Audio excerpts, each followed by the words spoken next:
চলে আসুন, আজকে ঈদের দিন। ফুচকা, চটপটি খাওয়ানো হবে। সব কিছু কমপ্লিট। এখন সব কিছু নিয়ে যাব বেচার জন্য। এই যে টক,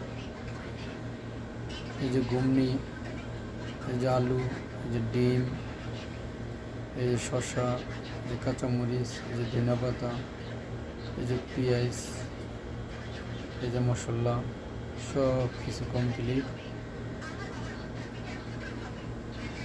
চলে যাব এখন। যারা খাবেন তারা দ্রুতভাবে চলে আসুন,